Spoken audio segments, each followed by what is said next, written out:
Today I'm gonna show you how to make my very own special Pancit Guisado. Well, just a disclaimer, some of the ingredients can be replaced by whatever is available in your area. Alright, so let's start with the ingredients.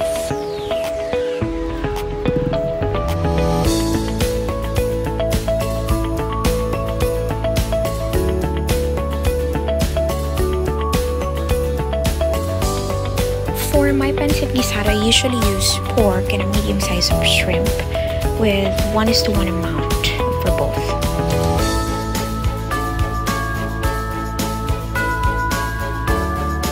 Next is my favorite ingredient, the pepper. I am just so fond of eating food with lots of pepper on it. Anyway, so I don't have a mortar and pestle, so I'll just use my multi-purpose grinder.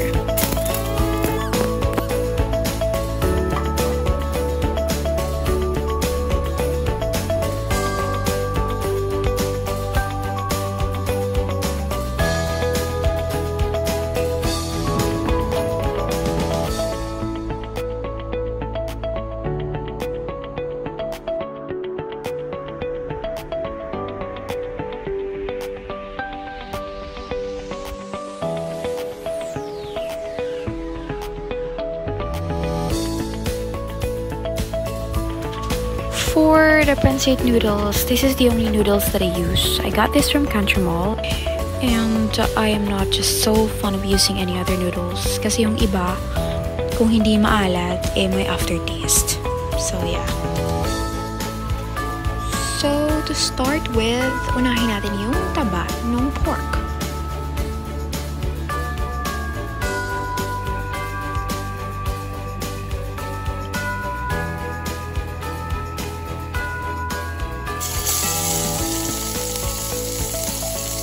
So first, unahin natin iprito yung fatty part ng pork.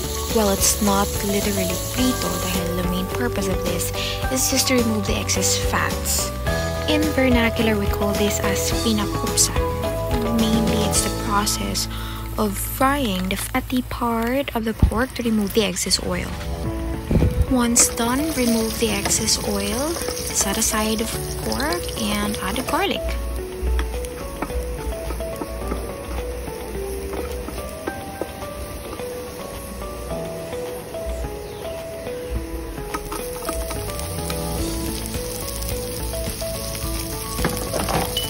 You can also add butter or margarine if you want.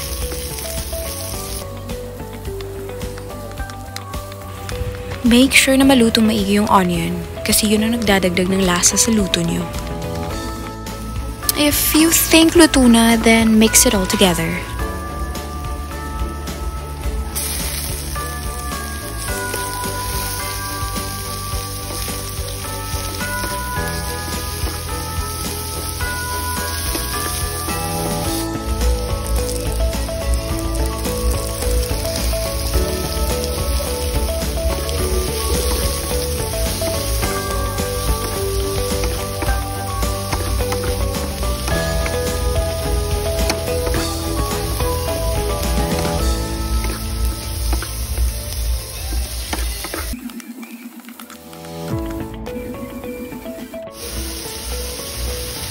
Add soy sauce. Handang pa konti-konti kasi depende pa rin yan sa panlasa nyo.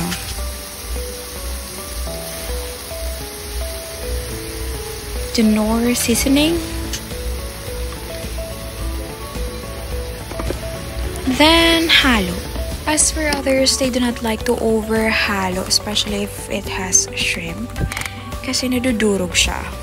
But as for me, I like it na i-over-halo siya or medyo nadudurog siya kasi mas taga-add siya ng flavor.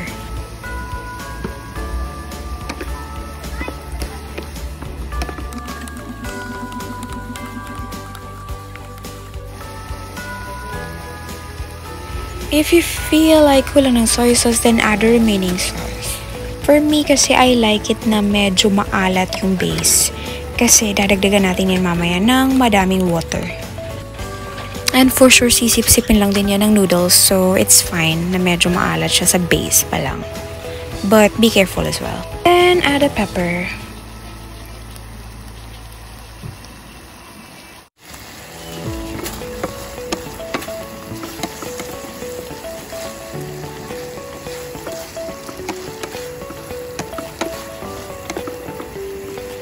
Then, if okay na yung base nyo, then I guess it's time to add the water.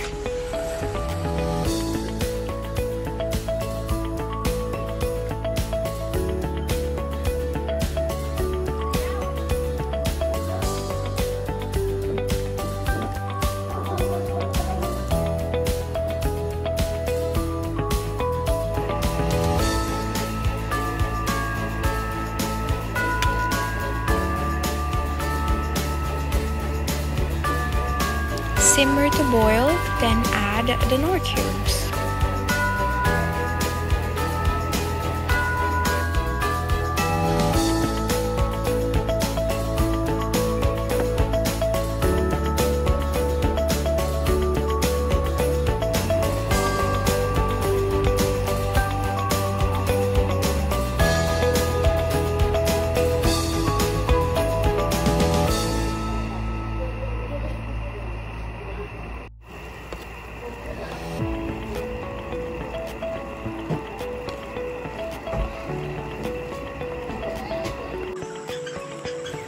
This is the part wherein nangangailangan na tayo ng matinding energy and patience dahil ito yung part wherein kailangan natin siyang ihalo hanggang sa maubos yung sabaw.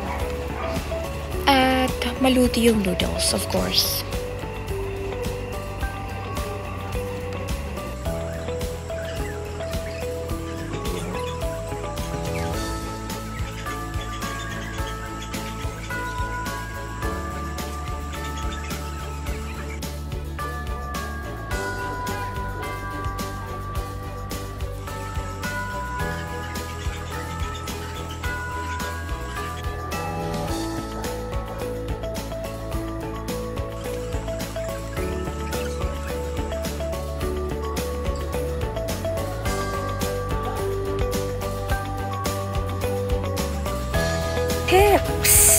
Tips that I learned from my existence.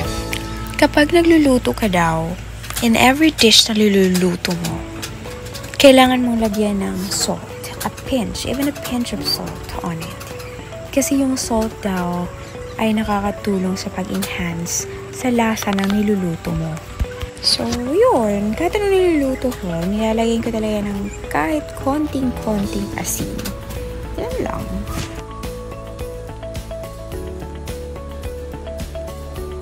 Pag konting-konti na lang yung sabaw na natira, that means that you're good to go.